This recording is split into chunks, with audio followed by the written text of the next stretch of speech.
his fault. We're going to Newsboy And he's not even here. doesn't. No, he's watching at home though. Oh. Usually because he's another meeting. And he's a solo act, so.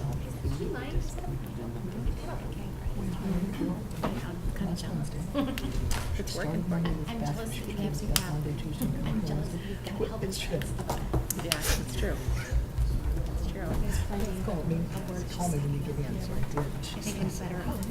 Just peachy, and I'm like, uh-oh. I'm leaving the middle, so.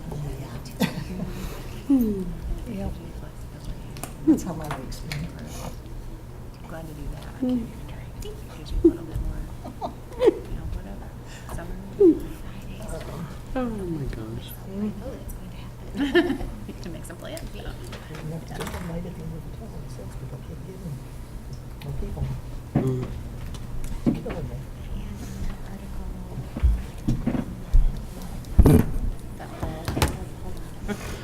You guys ready? Yes. Okay. Yes, ma'am.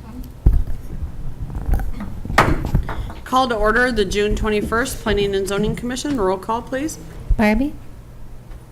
Can you repeat that? Barbie? Sorry. Buckley? Here. Castro? Here. Krull? Here. Near? Wright? Christina Atherton? Here. Quorum is present. Approval of the agenda. Are there any additions, deletions, or corrections? If there be none, I'll take a motion. So moved by Barbie. Second. Second by Buckley. All in favor, say aye. Aye. All opposed, same sign. Excuse me. This is the public participation portion of the meeting. We open the floor to anyone who would like to make any comments to anything that is not part of the agenda. So if you have any comments that you would like to say, you're welcome to go to the podium, as long as it's not something that's on the agenda.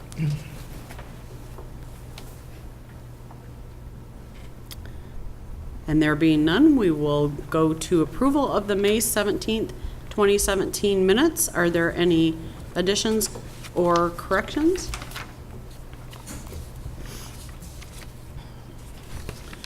There being none, I'll take a motion. So moved. So moved by Buckley. Second. Second by Barbie. All in favor, say aye. Aye. Aye. All opposed, same sign. We have no old business, so we move to new business.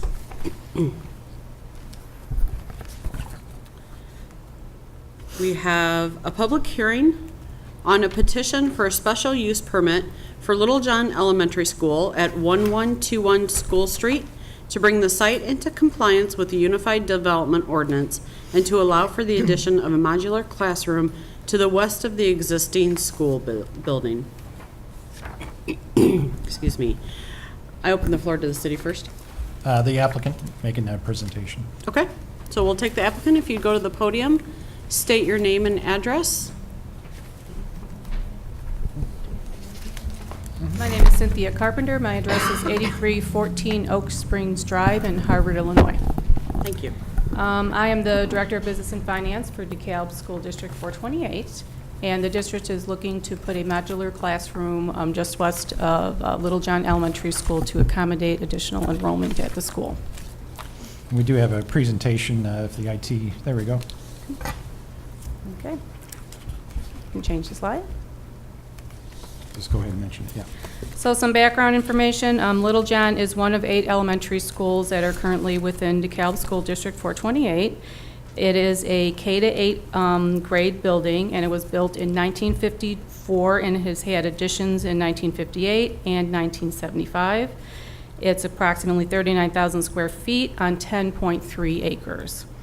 The enrollment is projected to be about 450 students for the 17-18 school year, and it's currently zoned for SFR2 single-family resident district. Change slide, please. This is the site plan, kind of hard to see, but the school is kind of down over here, and this is the entire property here. Change slide, please. The site plan and parking requirements, you can see here the school located to the east and the modular classroom we're planning to put to the west, right off of the parking lot near the playground area, so that kids can come out of the west door and then always be on paved ground to get into the modular classroom. The parking is just to the north, and there is available parking based on the requirements of the city. Next slide, please. The lighting plans, we will be working with our district architect to develop an exterior lighting plan that would be in compliance with what city ordinance would be for proper lighting to the playground and the mobile classroom area as well. Change slide. The details of the mobile classroom, it's a 24 by 70 foot modular unit. It is 2 classrooms, and the plan is to have the music room and our media center relocate from the elementary building into the mobile classroom. At the moment, there would be no bathroom in that classroom. Since this won't be used by as a classroom all day, those kids will be going in and out, so we, at the moment, don't see a need for that, but the mobile could be retrofitted with a bathroom later if we need that necessity. It will have ramp and stairs, which will be provided off the blacktop playground. Next slide. And this is a picture of what the mobile would look like, and where we'd have the ramps and then the 2 doors and then the 2 classrooms basically just put together within that mobile. Next slide. So the timeline, in order for this to get installed in time for our school year, is today. Obviously, we're having a public hearing. It'll go to City Council on July 10th and July 24th. Scheduled delivery date of the mobile would be late July or early August, so we can have it in place for the August 23rd school start. And next slide, I think that should do it. Any questions? Not at the moment. Okay, thank you. Thank you. So now I turn to the city before we open up to public comment. Yes, thank you, Chair. You have in your packet a staff report regarding the request. The applicant went over very well the proposal. Just a little background, the zoning on the site is single family. R2, public schools are special use in the UDO. There's no record of a special use on this particular property. So they're requested that to bring it into compliance. Recent state Supreme Court case a few years ago and Public Act reemphasized the ability of municipalities to have zoning control over public school properties. And they went over the background of the size of the school, what's requested in the mobile classroom in terms of the use. Background to the Regional Office of Education will be issuing in Illinois. Those offices issue the building permits and do the inspections in terms of the code. The local municipality controls the zoning. So with the mobile classroom, as noted, that it was in a location that the proposed location, actually a few years ago they had a mobile classroom in the same spot, and they moved it to Lincoln Elementary School on the south side. So there's a mobile classroom has been in that location before. You have a site plan showing the location and the dimensions of that. In your packet shows the aerial and a street view showing the location. So it's in a spot that's not really near any residential, the surrounding residential areas. There's access to that. It's close to the school itself. At the request of the city, they're going to add some lighting in that area to increase the visibility of that area. Also, the parking was updated on the site plan, so we have something current going forward in terms of parking. They have 62 spaces required per our formula in the UDO. They're providing 72 spaces, the parking lots north of the building. And they also have 3 handicap spaces, so they have an adequate number of parking. So we have a parking count as we move forward in case they do any additions or anything in the future. We have that tracked. The findings of fact are for special use are in your staff report. Again, the school's been there since the 50s. Bring the site into compliance. There was a mobile classroom, modular classroom on this particular exact location before. Wasn't injurious to the surrounding neighborhood. Photometric plan will be provided, lighting plan to meet the UDO. They also will provide, so we feel it's appropriate, bring the site into compliance. It's not going to be detrimental to the surrounding area. There's a sample motion in your packet, approval of the special use, and with some conditions. One is that the site plan that's in your packet is approved, showing the location of that mobile classroom. They plan on having that location for 3 years, so one of the conditions is that the modular classroom can remain on the site for 3 years. Another condition that the lighting plan be submitted within 30 days after approval of the ordinance granting the special use permit. And also, we ask that the district, all the trash dumpsters on the property, I think there's only 2 that are in proximity to the proposed modular classroom, that they be screened per the requirements in the UDO within 60 days after approval of the ordinance of the special use permit. And they've all agreed to that. The school district's been very cooperative in working with them regarding this petition. Great, thank you. So now I open the floor to any public comments. If anyone in the, out Oh, on sorry, the Chair, I floor- wanted to mention I'm too, we sorry. did get 3 citizen response forms that were in your packet from 2 in support, one from 143 and 147 Oak Drive, and then one from 1321 North 14th Street indicating support of the proposal if it won't raise property taxes. Okay. So those are made part of the record. Okay, thank you. So if there's anyone out in the audience that would like to speak on behalf of public comment, please go to the podium.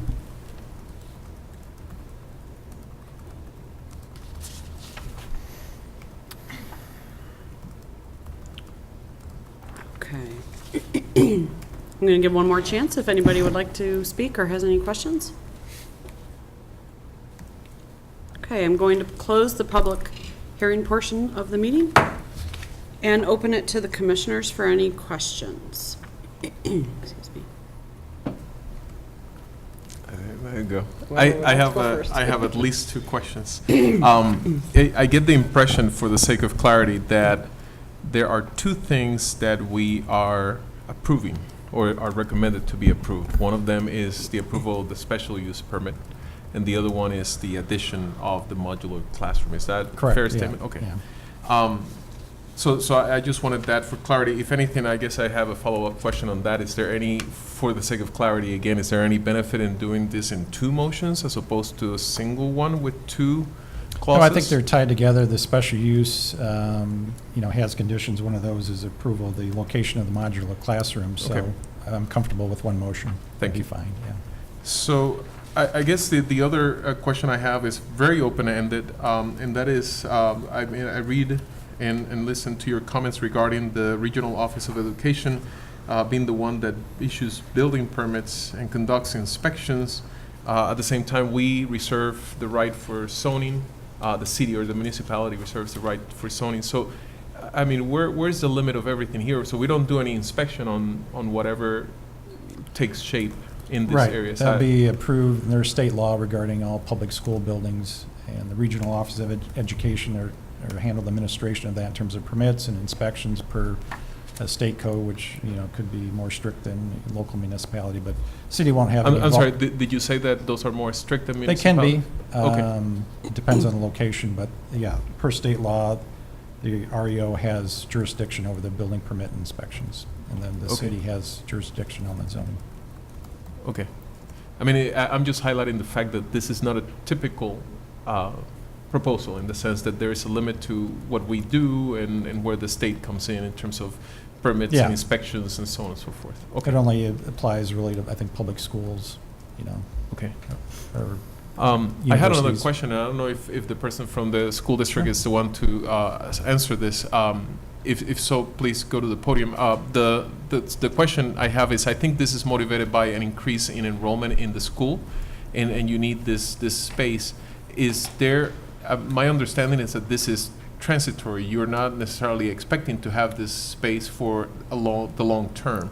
Is that correct? Yes, that's correct. So- It's basically, we've got a bubble of kids that are coming through in that area, so we need to accommodate the additional enrollment. So you're not expecting the enrollment to stay up? The enrollment will go down again? Is That's that- what we think, although we are going to have a new enrollment projection done from our demographer. Our board just approved that last night, so we will have new projections. But at the moment, that is the plan.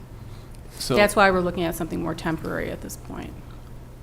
in other words, this is also open-ended in the sense that, meaning the permit is open-ended and the modular installation of this place is open-ended in the sense that it could be there for 5 years and nothing happens. I mean, it's not under our scope.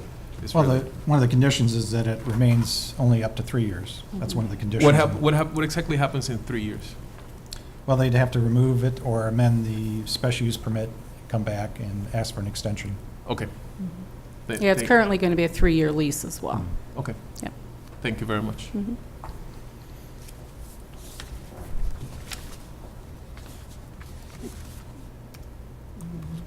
Okay. Thank you. Sorry. I had one quick just That's okay. correction note under conclusions and recommendations. You probably already caught this, but it says the special use will be in compliance with the UDO. In compliance, one word. Not sure if that was intentional, but you'll just want to adjust that in the minutes to say it's not in contradiction to the UDO. Last sentence there. That's it. Did you see that? Okay. Yes. Thank you. Okay, so if there is no further comments or questions, I'd be happy to take a motion.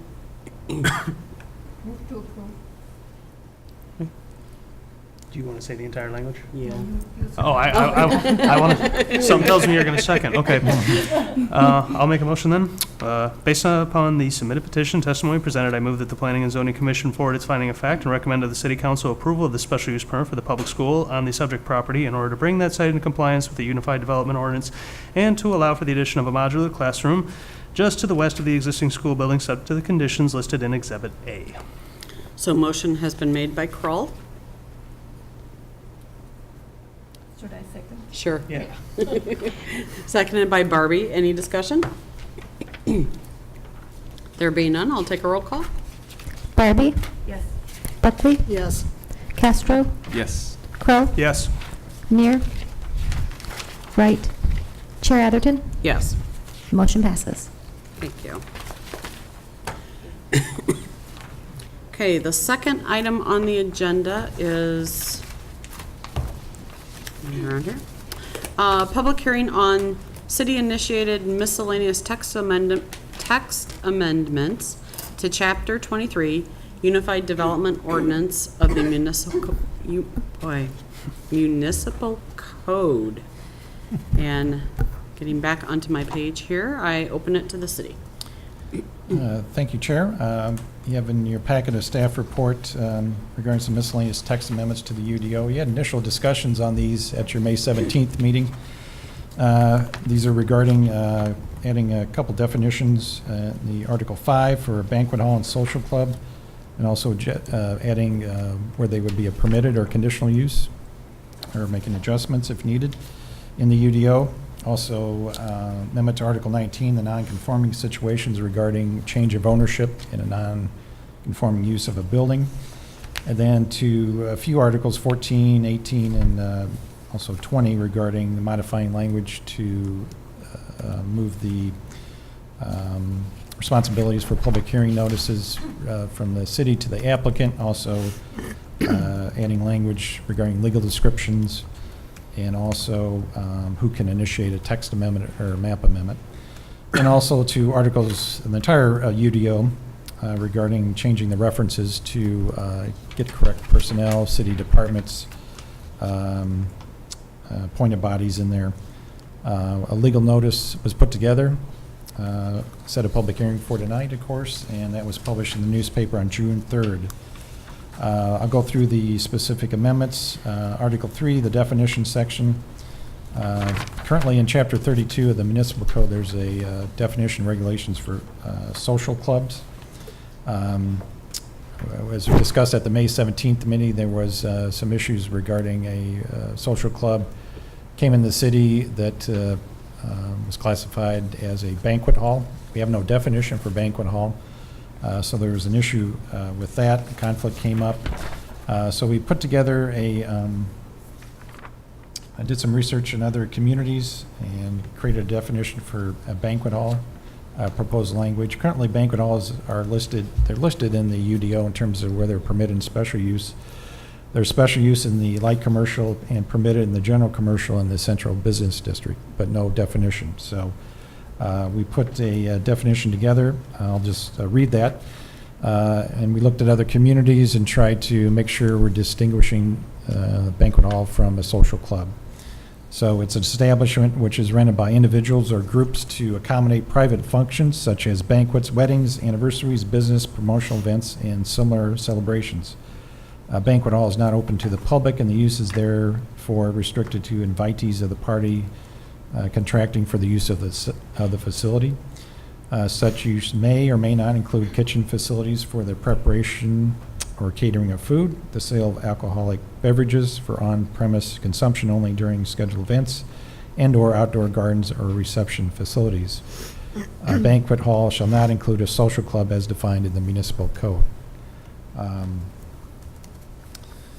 And for the social club, we just add that in the definition, but refer to the municipal code for the definition because it's defined elsewhere and we don't want to conflict with it, so we just refer back to the municipal code for that.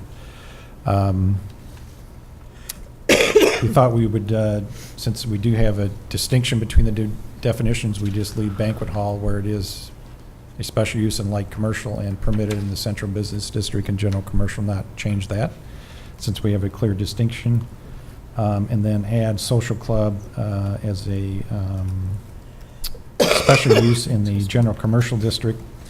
The general commercial properties in the city for a social club would probably be the most appropriate as a special use. They're larger, they're more visible, lighting is there, so we would recommend that the social club be added as a special use in the general commercial district.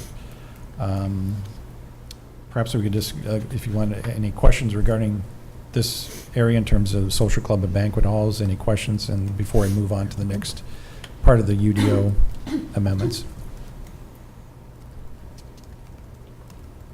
What banquet halls do we have already? Well, we have verandas downtown.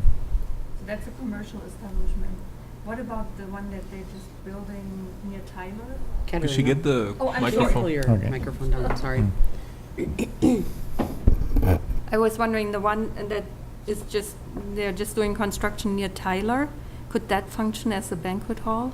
It belongs to the city, I think, or the Park District. Near Tyler. What's that park there? Oh, at Lions Park. Lions Park? That's the Park District. Mhm. Because you can rent it, and then it kind of becomes a banquet It's hall. at a park site, Tyler Uh-huh. Park?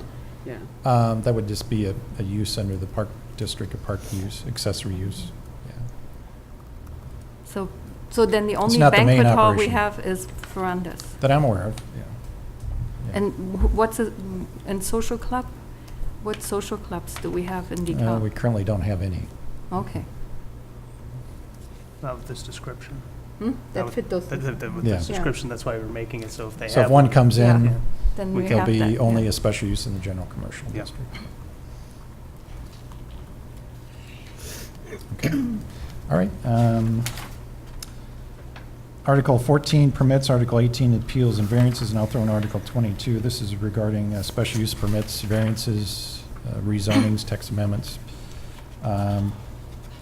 So the ones where there's a notification required, a public hearing, we moved it that the applicant would, the staff would still do the public hearing notice.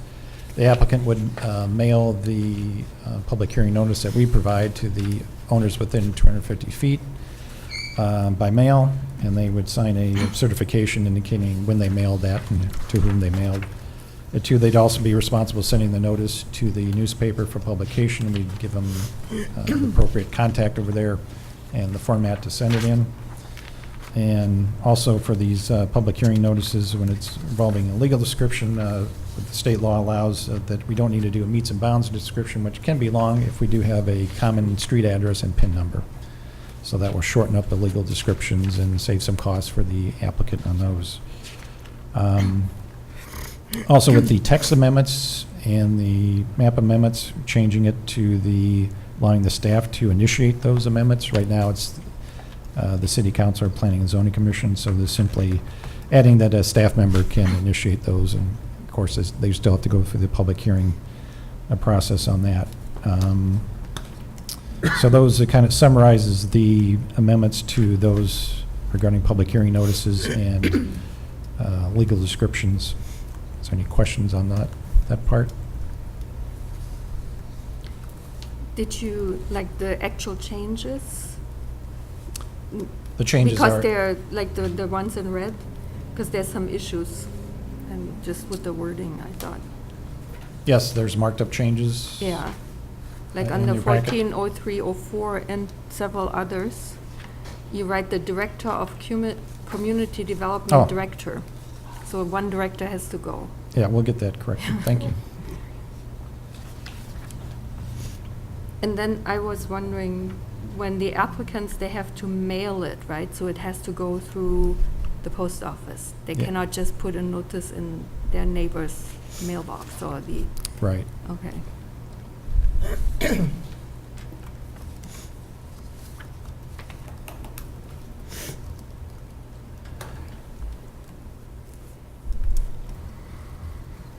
Anybody else have anything? So, I do. Is it the same, no, it's not.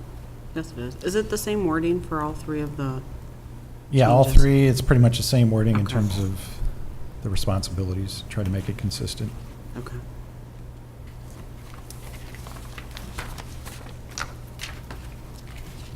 I was wondering also under 1905, number 4,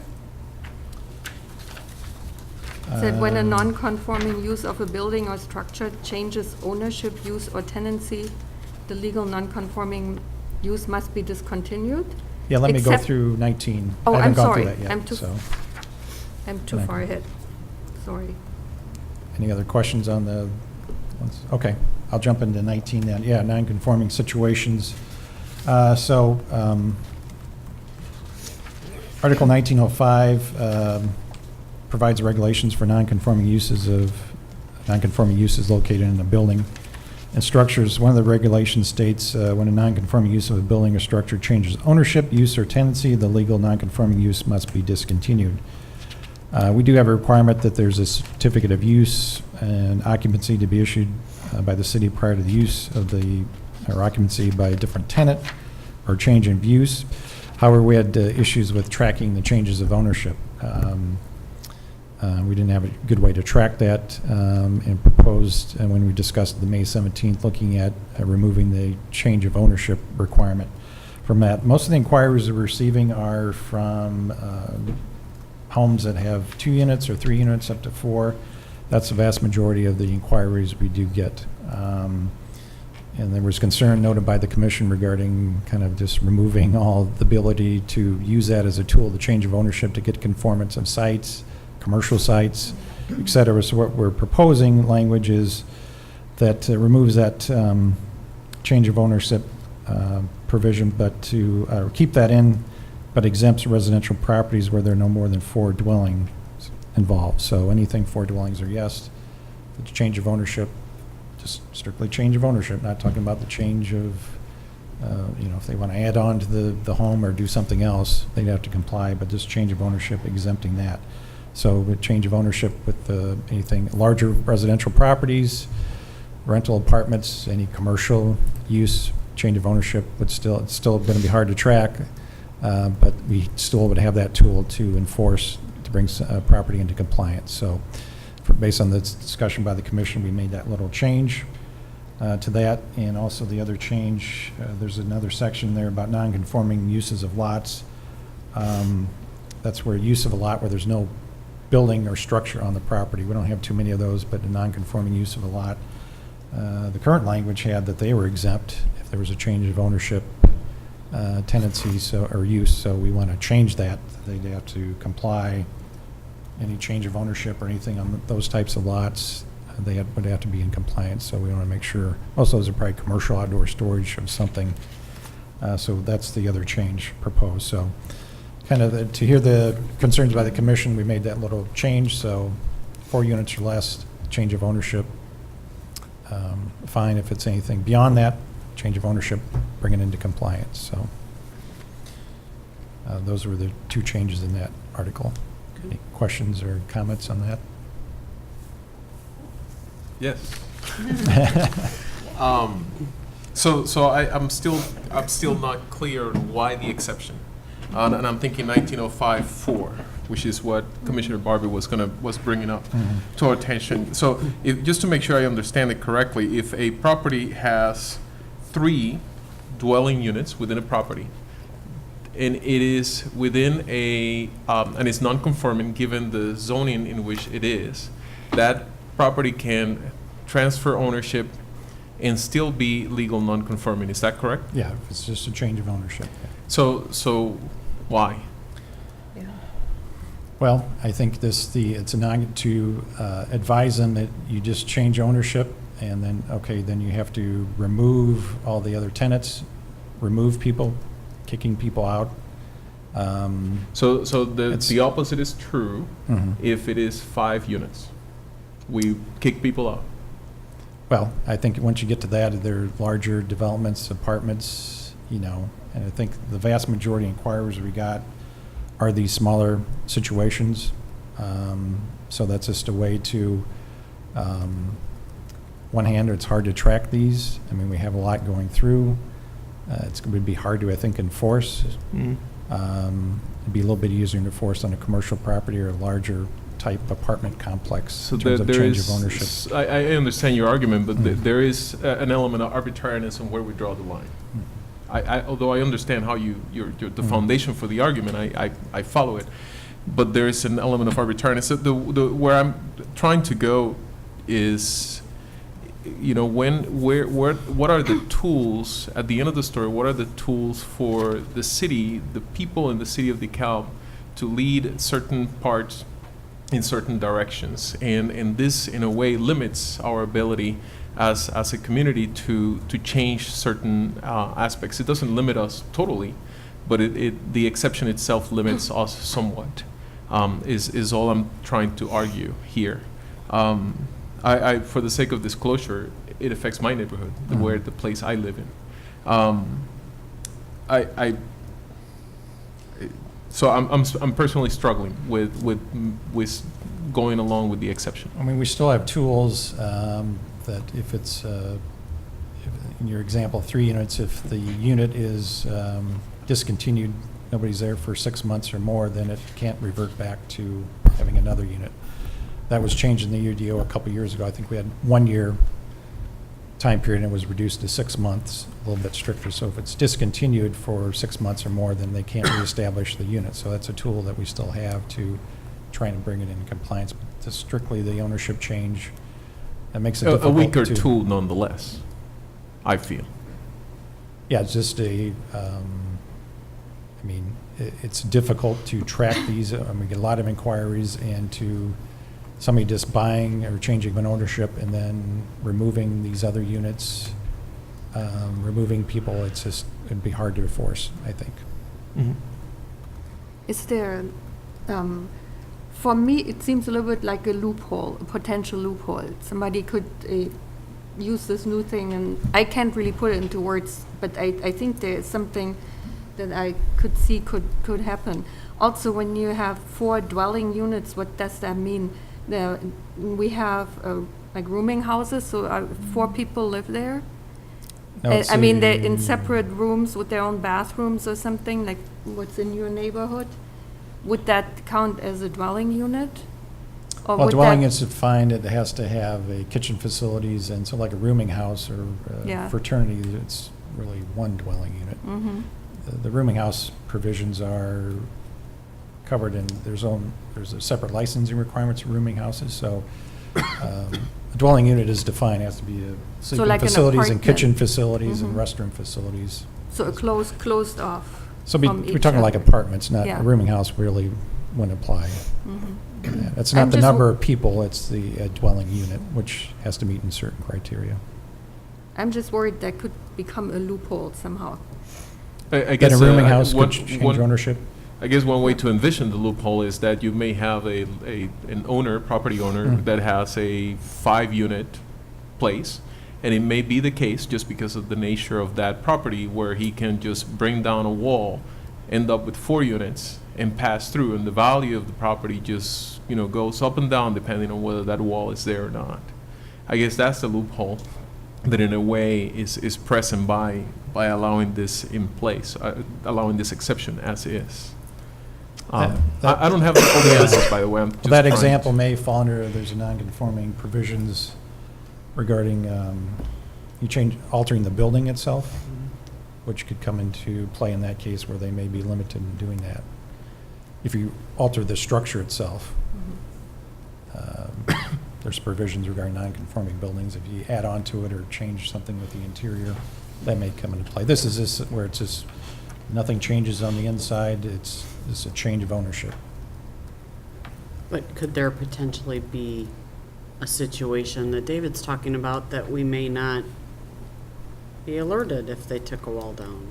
Or, Well, certainly that's the Added case where somebody doing work without a permit, that's hard right, to. Yeah. and then wouldn't have still, much- that leaves you without the ability to even track that, because, It's the nature of the Yeah, you loophole. I can't mean, we will track it. not know. right. Yeah. I mean, not that we can, As with But most kind of as it ownership is, changes, we we probably already- aren't aware of them. We already don't know. Yeah. right, But that doesn't change Yeah, the fact that sure, you don't know. we can put in place regulations such that if the tools come along where we know, we would have the tools available. I mean, I mentioned this in our discussion about this last time. I mean, there are realtors out there that know the zoning practices of the city and the zoning of their different properties. And they communicate that regardless of whether the city imposes knowing this or not. The realtors do that job, and I think it's to the benefit of the potential buyer to have this information. Whether we can enforce it or not is an important discussion, but not necessarily the main thing that we're addressing at this point. I mean, if the tool comes along tomorrow, I hope that we did our job today such that if the tool comes along tomorrow, we have everything squared away. And again, I don't have an answer to this one. I'm struggling myself here on what is the best solution to what I see as a problem, potential problem. Do we have any idea how many of these buildings exist in the city now? Roughly, That are, that are legal non-conforming? okay. I'm not sure if we have, a We count haven't recently. calculated that. Yeah. so the Housing Coalition doesn't have anything, hasn't, nothing? If I can jump in a little bit, Mr. Castro, are you suggesting, are you concerned that we want to use the nonconforming provisions to get rid of the nonconformity, or are you trying to provide the protection, the ongoing protection to other than just dividing it at 4 and under 4? What is your main concern? I would, in answering that question, I would go one step back and say, we have a non-conforming for a reason. So there was a justification for changing zoning or whatever it is that led to the situation where a given property is non-conforming, legal non-conforming. So if we did that in the past, the question is, how do we move to the future and solve that problem? And what is here, what I read here is an exception in the process of moving a given property into a conforming situation. So in the process of moving a property to a conforming situation, a legal conforming situation, I think the city has a tool to change neighborhoods, to change areas in the city, to move in certain directions. I mean, at the end of the story, what do we want this residential conservation district right here? I think I'm pointing in the right direction. What do we want that to be 20 years from now, 30 years from now? I mean, if we want to continue the conservation process, then we have to continue doing what we did recently with one property that was asking for a variance, if I'm not mistaken, to split the property in 2. And that's why that zoning existed, I believe, and we followed through by denying that variance petition. So one thing that you mentioned is whether it becomes conforming, and I just want to make clear that this action wouldn't make it become conforming. It just allows the non-conforming to continue to exist.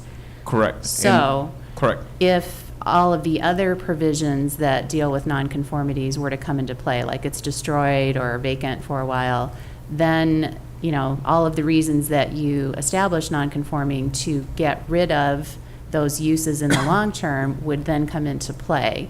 So I can just tell you from a lot of years working with a lot of codes, it's very unusual for a community to have nonconforming end upon change of ownership.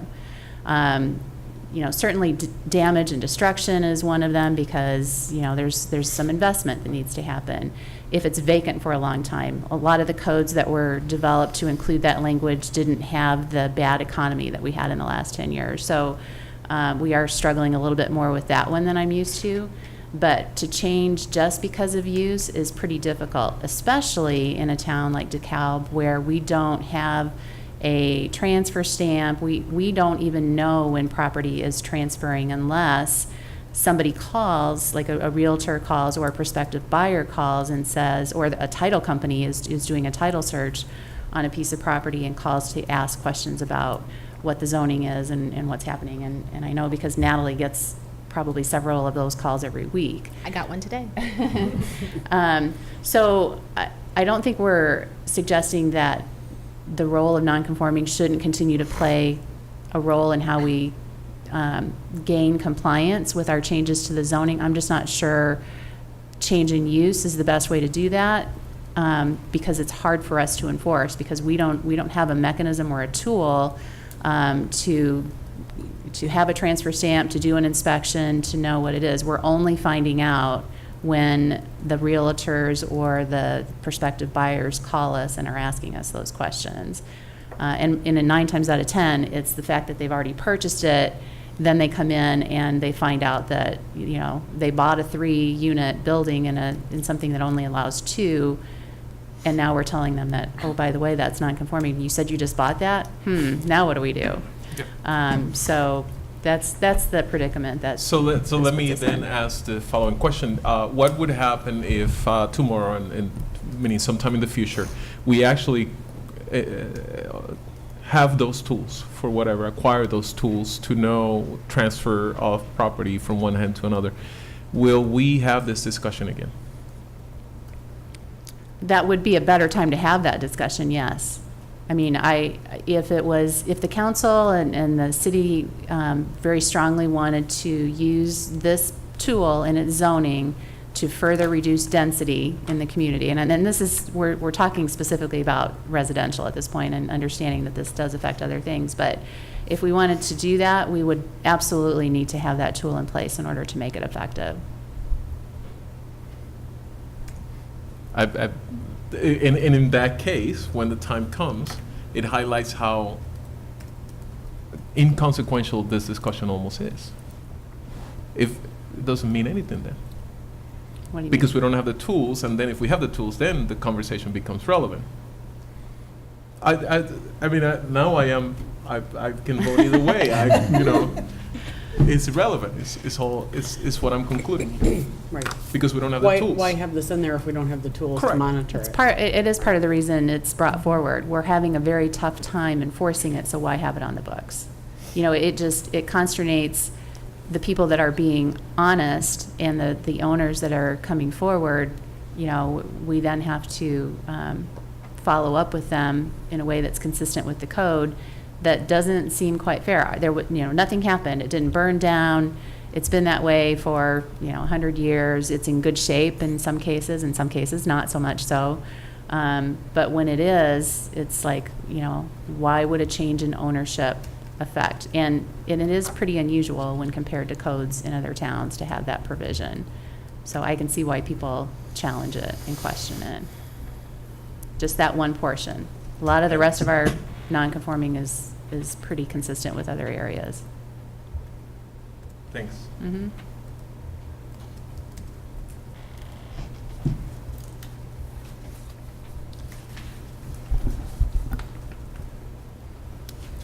Just one note on the motion.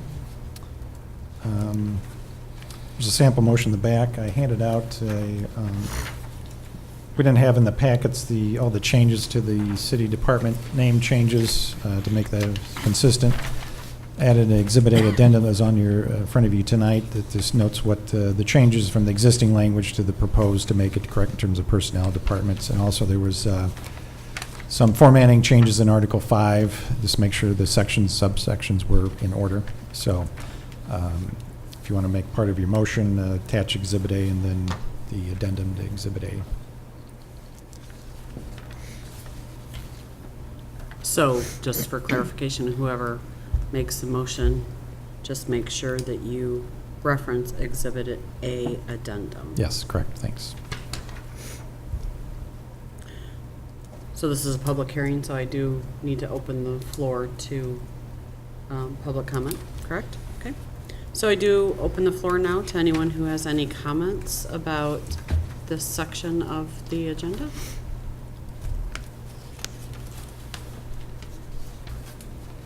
Going twice.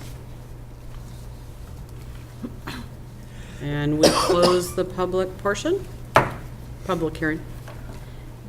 And if there is no further discussion, I'll take a motion. I'll make a motion.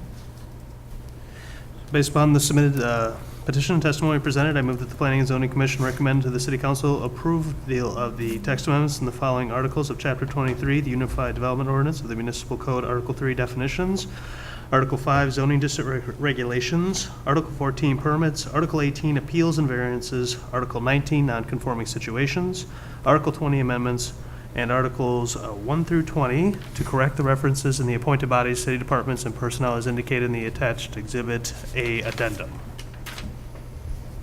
Motion made by Kroll, Second.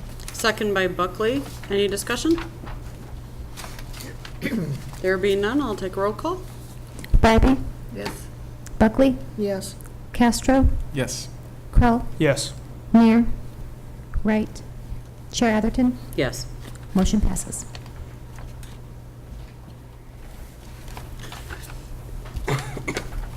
The third item on our agenda is a public hearing on a petition by Cadam and Brewing Company Incorporated, represented by Andrew Nordman, for approval of a text amendment to the following articles of Chapter 23 Unified Development Ordinance of the Municipal Code, Article 3 Definitions of the Municipal Code, Article 3 Definitions, to add the use and a definition for microdistillery.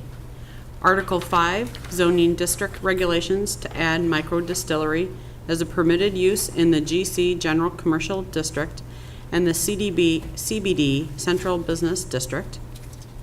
Article 12, off-street parking, loading, and storage requirements by establishing a minimum parking requirement for microdistillery.